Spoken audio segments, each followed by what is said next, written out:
how to come up with your top 5 life goals. And I've gone through this process with thousands of people. Never had one person come back yet and say, hey, that didn't work.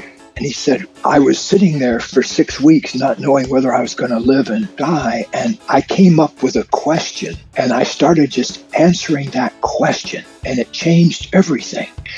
And I said, well, what's the question? But having gone through cancer, I remember staring at death in the face. You know, once you're a survivor, everyone who ever knows someone who had cancer says, hey, will you talk to my brother, my sister, my wife? And I also know some people I talked to who didn't listen and said, well, I'm going to do it my own way. They are dead. Since we're not going to do any small talk, let's have some big talk. All right, welcome to The Big Leap. In this episode, we are going to be answering a great question that Gay came up with several years ago, which is how to come up with your top 5 life goals. And these are arguably some of the most powerful questions you can ever ask yourself that originated, or at least ended up being, in the book that Gay wrote called 5 Wishes. So Gay, what are some of the big takeaways in this episode that people want to tune into? I think no matter what stage of life you're at, I happened to do it for the first time when I was in my 30s. I sat down and I figured out what are the big 5 things I want to create in my life. And I came up with some really good ones, and they've all come true. So I think there's a great advantage. It gets you on a right path. And like they always say, if you're not following your own life purpose, you can bet that you're following somebody else's life purpose. And so it's a good idea to open up and claim that spot for yourself and figure out where you want the direction of your life to be mainly focused. And I came up with 5, and you might come up with 3 or 7 or however many you come up with, but this will show you how to do 5. And for sure, you're going to walk away with a lot of clarity on what you want to do. And I guarantee you this can become some of the most powerful dinner party or intimate connection that you can have with another person as well. So hope you enjoy this episode of The Big Leap.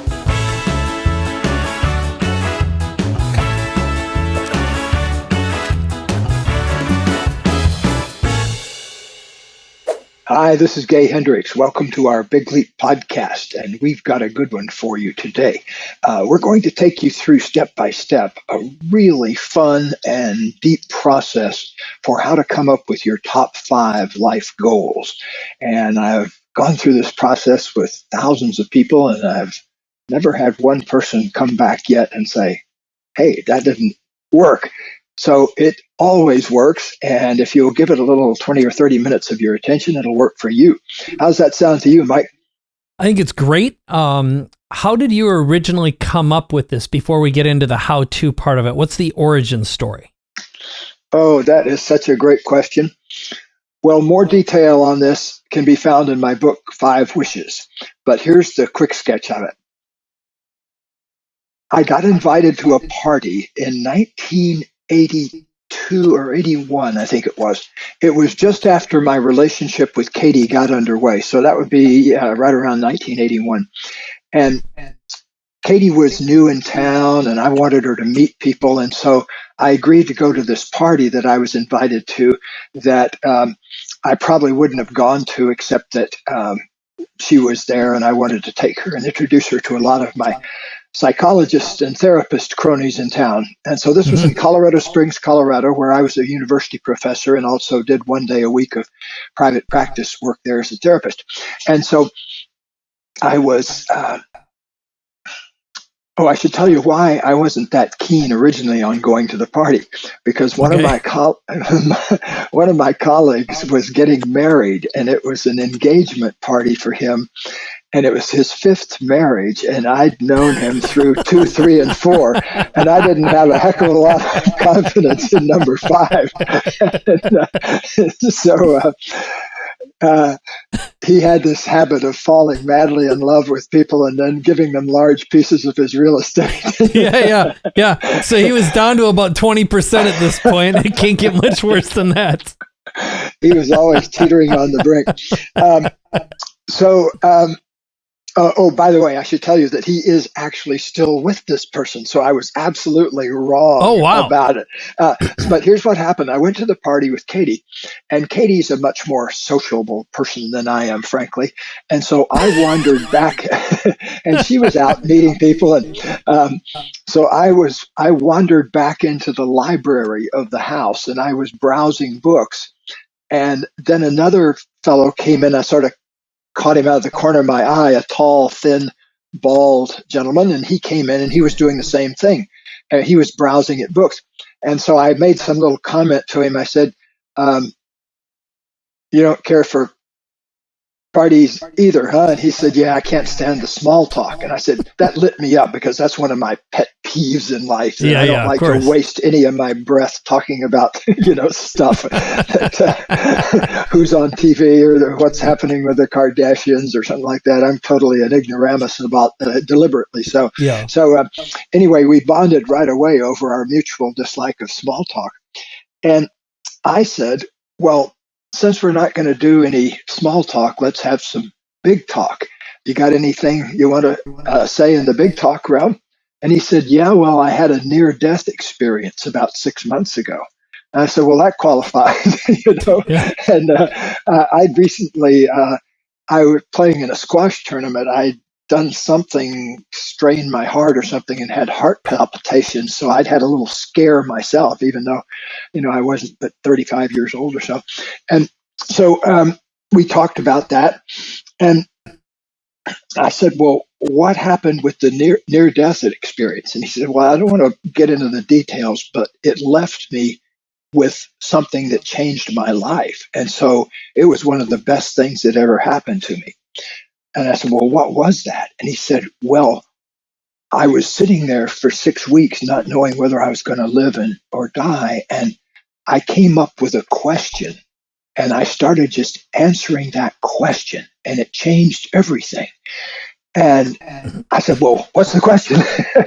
And so he said, you really want to know? He's kind of very emphatic about this. He wanted to make sure I really wanted to know. And I said, yeah, I really want to know. And he said, well, I'll do it with you right now. He said, imagine you're on your deathbed, maybe 50 years from now, or it could be tomorrow, but imagine you're on your deathbed. And I said, okay. And he said, how old are you? And I said, well, I'm 87, I think was what I said. And I don't know why I said 87, but, and he said, well, I'm going to ask you now the really important big question. Was your life an absolute complete success? And I said, yes. And he said, well, tell me 3 to 5 things that made it a success. And wow, that turned on the floodgates in me. And at first, actually, it brought up some fear, I think, in me. I didn't want to go that deep right there in that context. And I kind of deflected him a little bit. Like I said, can I get back to you on that? And he said, no, this is it. I'm probably never going to see you again. And I said, okay. And I sketched it out, basically. I went home and took an hour later to write all this down and everything. But in that moment, I sketched out my big 5. I came up with 5. And so before I get into the detail on that, let's just invite people to do that in a real, really tightly formatted little moment. So wherever you're watching this or listening to this, just take a moment to imagine that you're at the end of your life, and you're there, and I come in and I ask you, was your life a complete success? And you say, yes, it was. And I say, well, tell me the 3 to 5 things that made it so. That was a great moment in my life because I went into a real deep state and I came out with these 5 things. And one of them, the first one that actually surprised me, was I said, the number one thing I want to create in my life is a long-lasting love relationship with a woman with whom I can grow and change over a long period of time. And I was there with Katie at the party, but I had not made a commitment to her. I was still had my wings spread and a couple of back doors and a window open for escape. You know, I hadn't really locked myself into a full-scale commitment and chosen that. And so, but when I said that to the guy, I realized that's what I'm really here for. I need to do that. You know, I was already successful. I'd published books and been on TV lots and all that kind of stuff. And yet the one thing I'd never been able to do was have a lasting relationship. They'd always, you know, I always compared it to the Titanic. They would get underway with great fanfare and then hit an iceberg. And so I kept running into the same iceberg many, many times in my teens and 20s. And finally I owned it, that I was the iceberg, and things began to change. But so I also realized in that moment that I was not going to have that unless I made a full-scale heart commitment to that. And that was a really life-changing thing, because right after the party, I made that commitment to Katie. And, you know, here we are 40 years later now with all the stuff that we've done in our lives that wouldn't have come from, that wouldn't have happened, I don't think, without that moment. Oh, that's awesome. Whew. Yeah, that stirred up a lot of emotion in me telling that. I'm going to take pause here for a quick drink of water. Okay. Well, while you do it, I took some notes because you and I remember when this book came out and I interviewed you. It was probably pretty soon after we had met. I don't remember what year it came out. I actually put the link in my show notes. Let's see here. Well, it wasn't that long ago, only 2010. So that's a long time ago. Yeah, I guess it is. But I knew you when it came out, and we actually, I remember I interviewed you about it, and it's great to do it a little bit later. But while you did it, I wrote down my own. And if it's okay, I'll tell you what mine are right now at this point in time. That was what I was going to spring on you next. Is okay. Tell us a couple of yours. Yeah, the first thing is 92 is what came to mind, and of course now we live in the age of longevity, so who knows? And I don't know if I've told you this before. I probably have, but to me, quantity means a lot less than quality.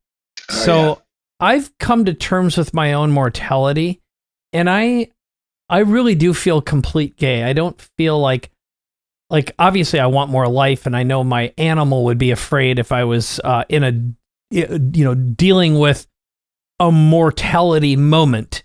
But having gone through cancer, I remember staring at death in the face, and I just had to come to terms with the fact that I could have been dead in 6 months or sooner a good number of times. And also knowing what it's like to endure a lot of physical pain. But the things that pop up for me, and I wrote them down, first of all, it's like my number one is marrying Vivian. She's been my rock now we're in our 21st or 22nd year of marriage.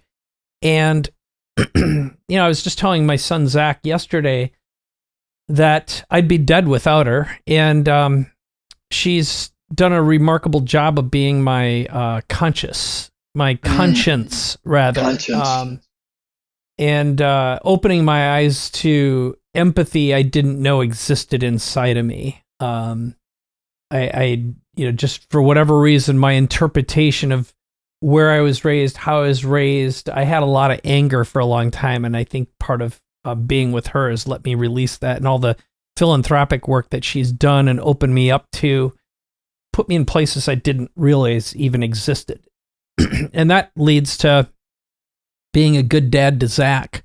I had written off ever having children after my first marriage, and then in between it just wasn't important, but she sparked something again I didn't know even existed in me, and being a dad has been truly one of the most satisfying experiences of my life. And then the third is spending time with my dying parents. My dad is very close to the edge right now. He's not conscious. And just a week and a half ago, I visited him in Minnesota.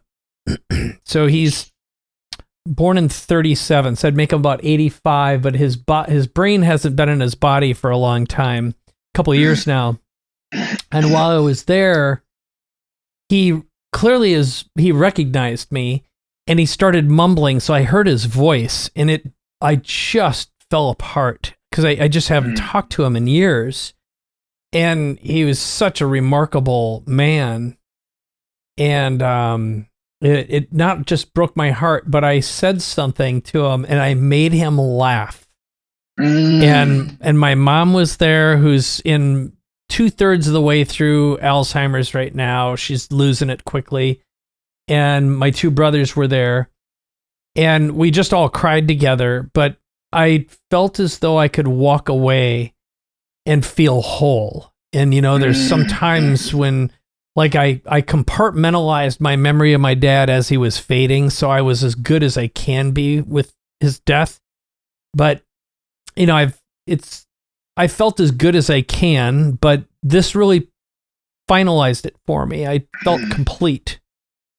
Oh, that's such a beautiful thing. I admire that so much.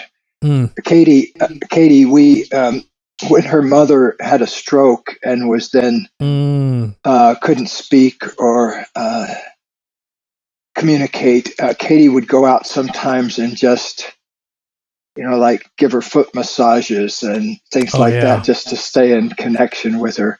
And I'll tell you, that's such a beautiful thing, to communicate with somebody that you haven't been able to communicate with.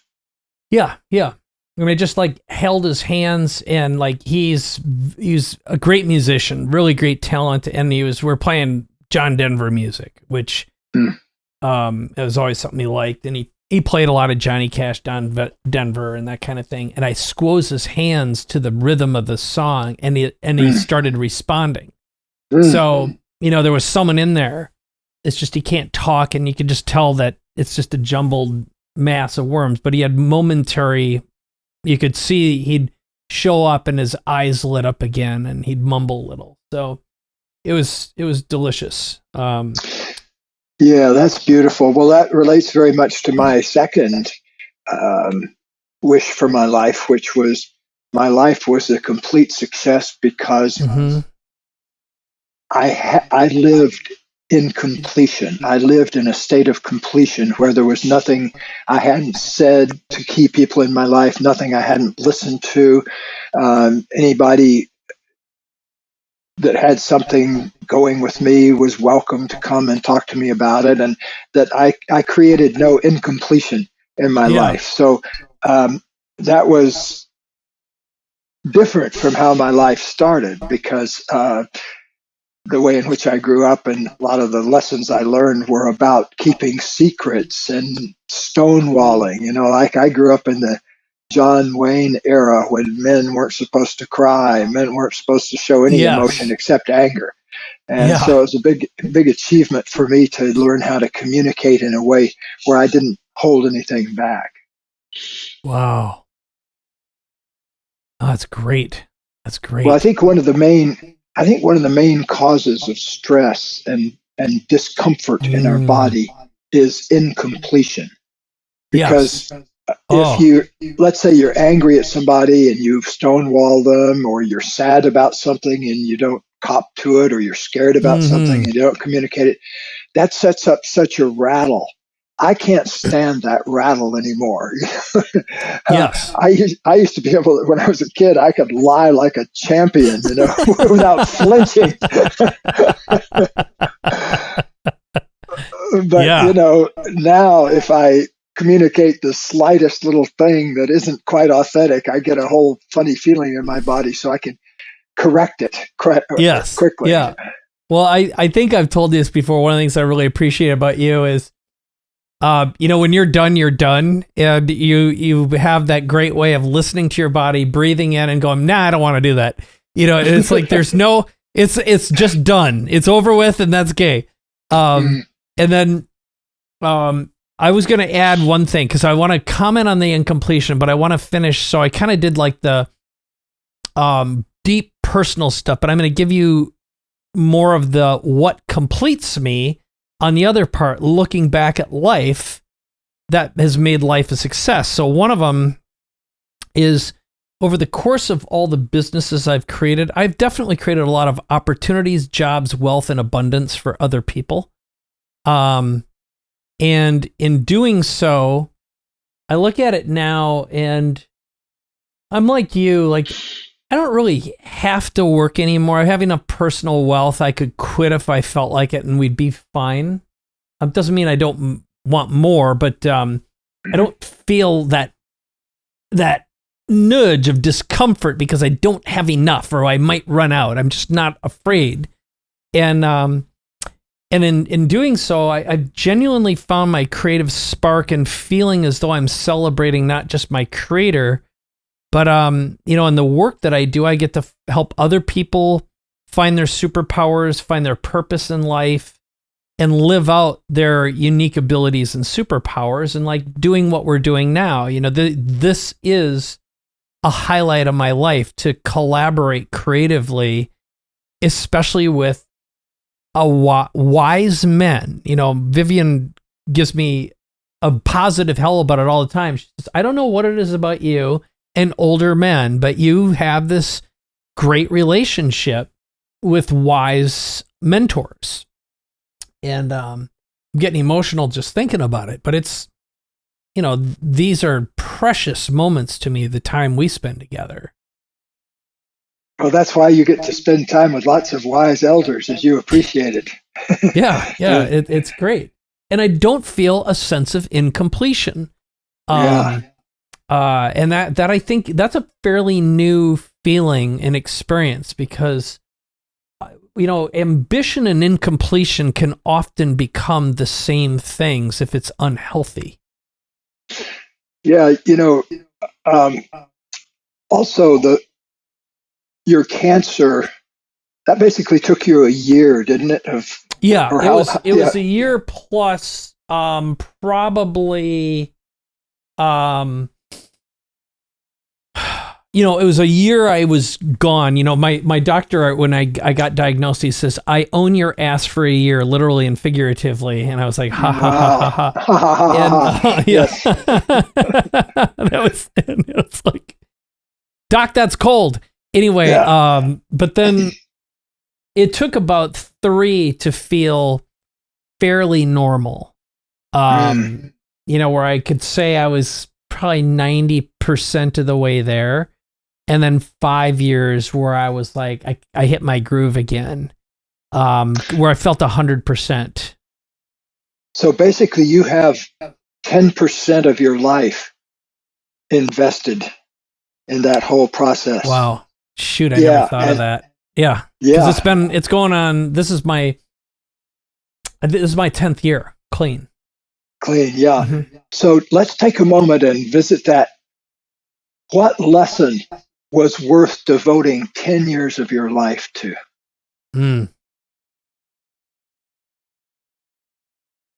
Well,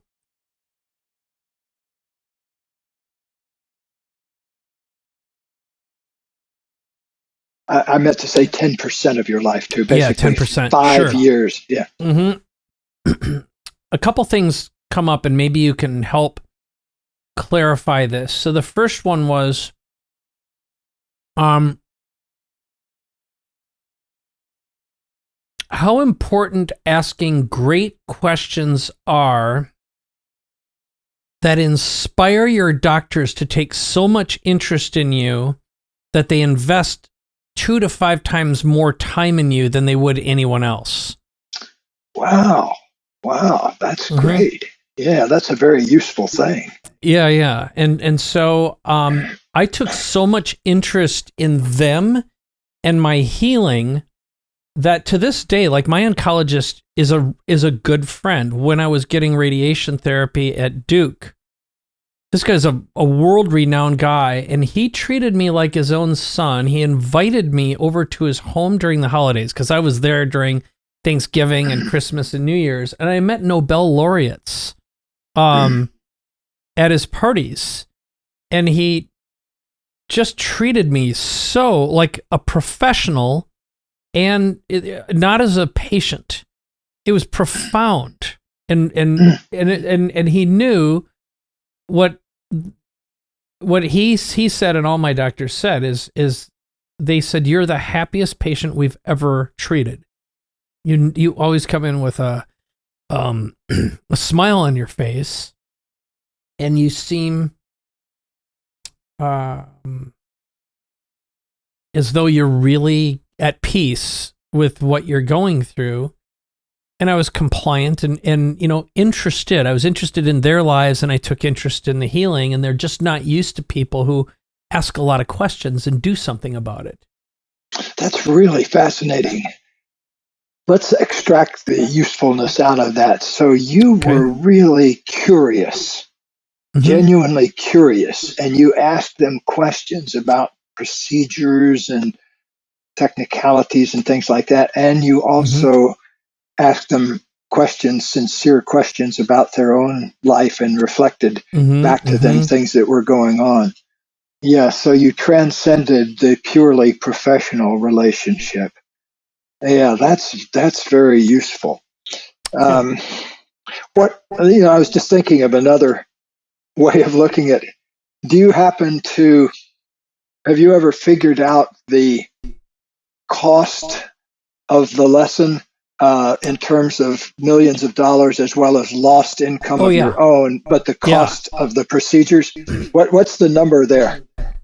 Okay, so if I would have had to stroke the check for the treatments, and by the way, I know you know this, maybe you didn't remember, I wrote a book called Cancerpreneur, so the big C on the cover here, and I did really document everything that happened and what the core lessons were, because I got asked, once you're a survivor, whoever knows someone who had cancer says, hey, will you talk to my cousin, my brother, my sister, my wife, because they're going through it. And I know as a result of just teaching them how to ask good questions and the framework that I figured out, I know for a fact I've saved quite a few lives. And I also know some people I talked to who didn't listen and said, well, I'm going to do it my own way. They are dead. I have a lot of dead friends who just were horribly uncoachable. May I jump in here? Because one of the most amazing things I've ever seen you do, it really just actually blew me away at the time, because I'd never seen anybody do anything like that. I'm a big proponent of taking 100% responsibility for things like your healing, and then working in harmony with doctors and people like that. You put out this message where you said you had the cancer and everything. And then you very specifically said, please don't send me your miracle cures, your special Tibetan herbs, your amulets, and you went through this long list of things you did not want from people. It was like a catalog of all the horrible things in the new age, that people kind of inflict on each other. And, I said no. It was no MLM products at all. Yeah, but I thought that was an incredibly bold step, that you had thought through that and were clear enough about what you were doing that you could tell people how you wanted to be related to. That was what really impressed me. Blessings upon you for having the presence to do something like that. Well, thanks. Yeah, I had forgotten all about it, but because what happened is the few people I told, suddenly I literally had 60 emails on all the stuff I should do and what I should be taking. And, you can't sift through this and know what's BS. Yeah. And I was also very traumatized, because I got 11-second opinions. Because Vivian, when she worked for Deepak, reached out to Deepak, and Deepak got us meetings with a lot of heads of cancer treatment centers at some of the biggest hospitals, like Sloan Kettering and Mayo, and I can't remember Texas A&M, and then in Duke. And then we went and saw some guy who is actually very famous and has since lost his license and went to jail for medical malpractice. But he was like, there's nothing there. Nothing shows up in my scans. You should just do coffee enemas and it'll all go away. So he was one of the, shove green juice up your butthole kind of guys. And Vivian, like once she started hearing this, she says, let's get the F out of here right now. And then wanted to bill us for bad advice. But so the answer to your question about the money, the treatments would have been about $250,000, which was actually less than I expected. Yeah. And I really genuinely had great doctors. And that was for all the tests, resectional surgery, a bunch of chemo and radiation at Duke. And thank God I had great insurance because I think my out-of-pocket may have been 15, 20 grand max, which to me is a good deal for living, right? It's a good deal. So thank you, Blue Cross Blue Shield, for that gift. And then in terms of money lost, here's something kind of fascinating. I would say I probably lost a couple million, $2 to $4 million in revenue. However, I really gave up control to my team, and this is when I had Traffic Geyser Instant Customer. And by then I had lost my last partner through an unrelated thing that I take responsibility for to this day. But the net was a really good friend of mine, Gene, came in, took over the business, and then got everyone on the same page. And even though our gross revenues went down, our net profit went up because I wasn't there creating too many opportunities and pulling all my people in a zillion different directions like I often did. And he got everyone accountable and focused. And when I came back, in all practical ways, the business was better off than when I left. It needed some time to settle in and rest. And sometimes, a decade of creative energy aimed at a team can be harmful to progress. Right? What a great, So those are a couple of the big lessons. It definitely hurt us through innovation because I wasn't there innovating.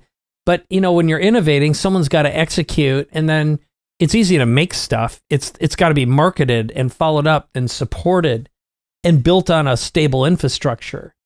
And by then, it was sort of like I was building castles in sand.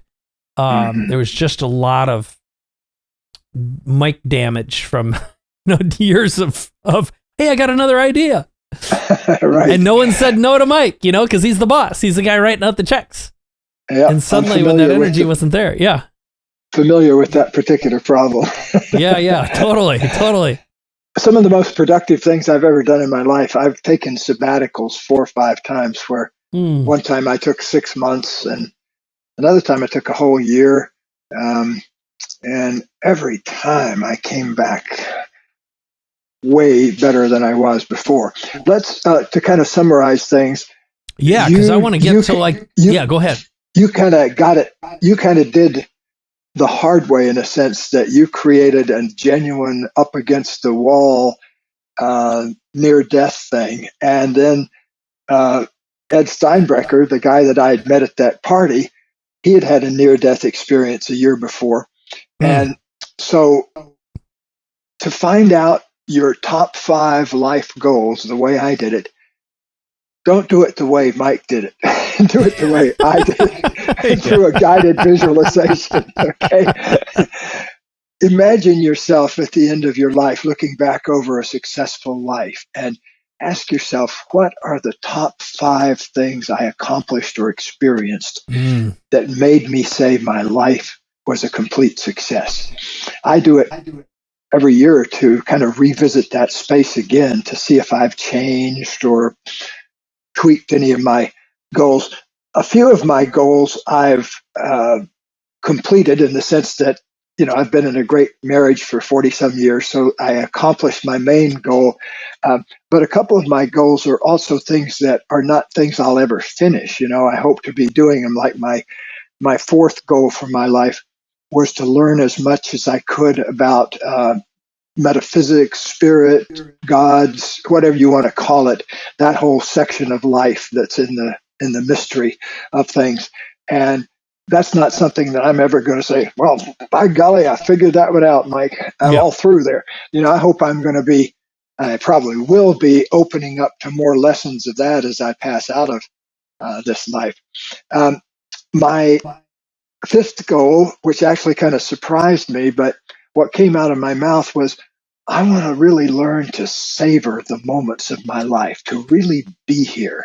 I had just had a negative experience taking my daughter out for Halloween, where she was going around in her costume to different people, and I was with her, but I realized when I got back, I was never really there. I was writing an article in my mind or planning my class for the next day, or and that really kind of hit a sorrow place in me, because I realized I was never going to again have that particular couple of hours with my daughter.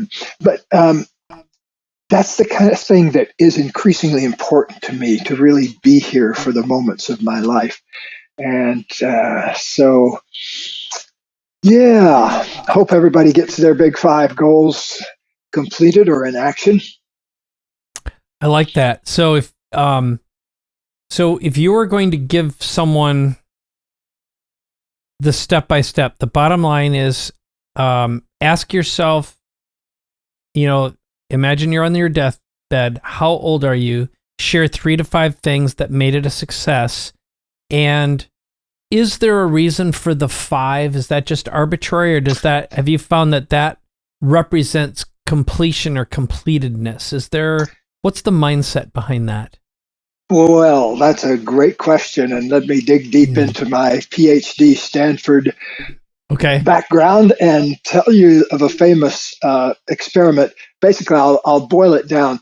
Human beings have easy time remembering 3, 5, and 7. There was a great article called "The Magic Number 5, plus or minus." If you want to get something in people's minds, ask them for the 3 or the 5 or the 7. 7's a lot to think of. 3's too few in my view. I go for 5, because everybody ought to be able to, when they wake up in the morning, know the big things they're engaged in that day. And the more you get engaged with them, the happier your life is. And so I'm pretty much engaged with all the things I most love to do all day long, every day, and it makes for a really sweet life. Makes a ton of sense.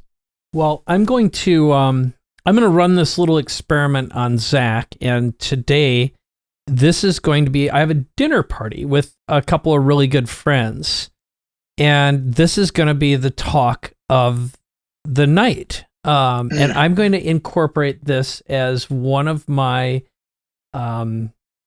rituals in dinner party conversation, which I think we will, a continuation. As I'm sitting here, I have an idea for another episode based on great, expansive dinner conversations.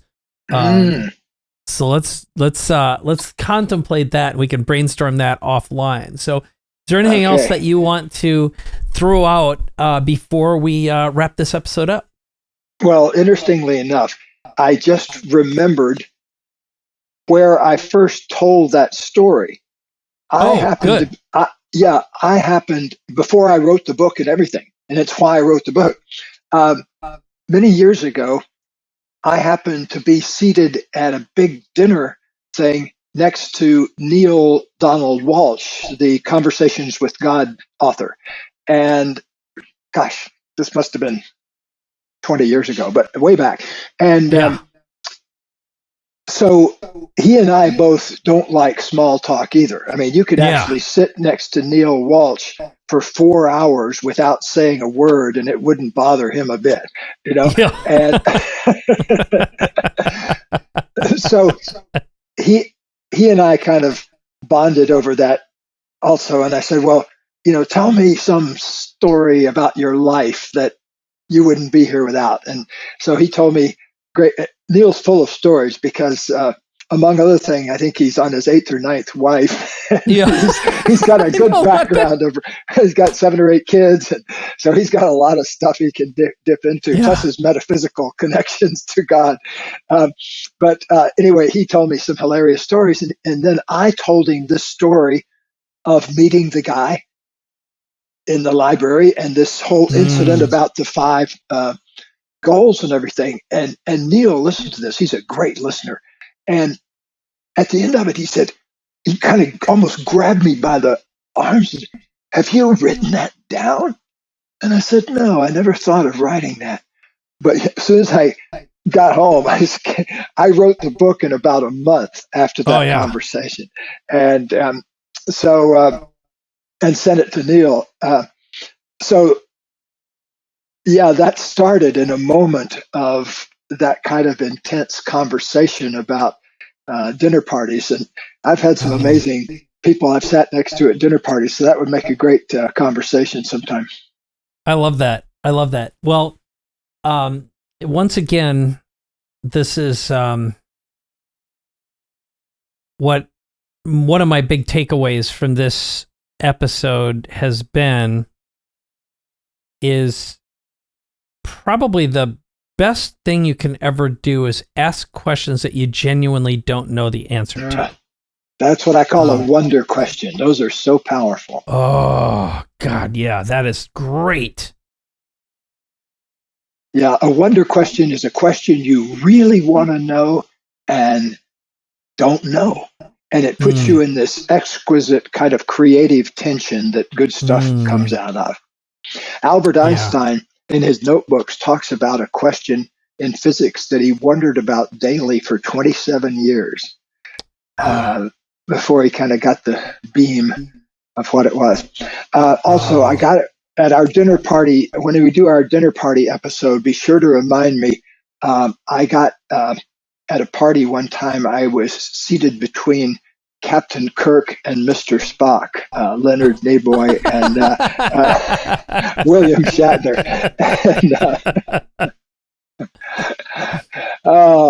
But it was a very meaningful experience. And what was extremely funny about it is I had never at the time and still haven't ever seen an episode of Star Trek.